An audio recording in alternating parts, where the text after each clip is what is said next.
Hawks fans, this is Dave Bethea from the Title Run Podcast, here to answer one simple question for you. Did Trae Young deserve to be an All-Star? So there's been a lot of buzz this week about Trae Young being snubbed from the All-Star team after not being named a reserve and after missing out on being named a replacement for the injured Kevin Durant. So after starting in the All-Star game last year, after winning the fan vote, Trae will miss the game completely this year, barring an injury.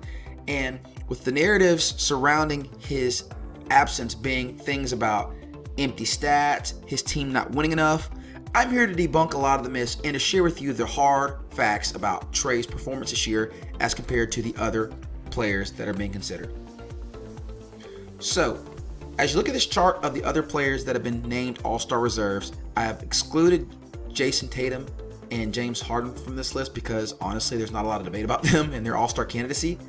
What you'll notice immediately is that Trae Young leads all these candidates in points and assists. He is within 1% of Ben Simmons for the lead among this group in true shooting percentage, which accounts for three-point percentage as well as free throws. And he leads all of them in usage, meaning that he is carrying the largest offensive burden of any player on this list.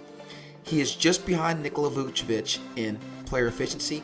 And the interesting thing that I want to point out is that bottom column, which is team record.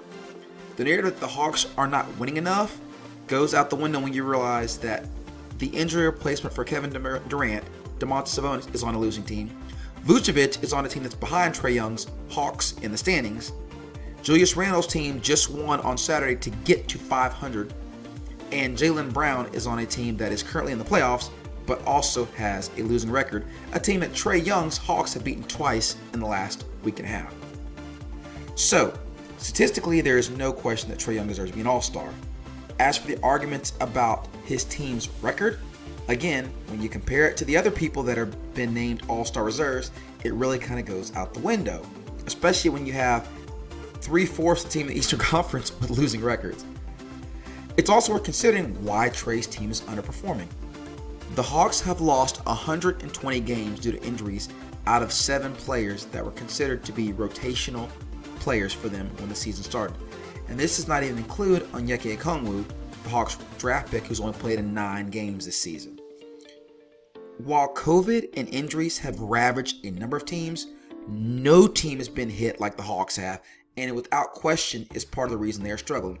The Hawks were closing games this week with Solomon Hill and Skylar Mays in the lineup. When they started this offseason, I guarantee you that was not the plan. So in conclusion, Trae is without question deserving of an All-Star bid. The biggest issue here is that 12 is really not enough spots for the All-Star game. They need to expand the rosters.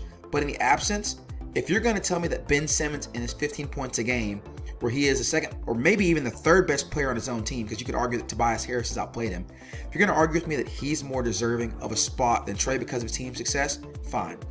But don't tell me that Nikola Vucevic and Domantas Sabonis, and Julius Randle, all of who are on teams that are middling in the middle of the pack in the East and who have inferior stats to Trae, don't tell me that they are more deserving of All-Star bids than him. Not all 3. Not when Trae is still one of the elite offensive engines in the NBA. So Hawks fans, it's this simple. Next year, we vote Trae into the starting lineup. That's it for today. Thank you for listening.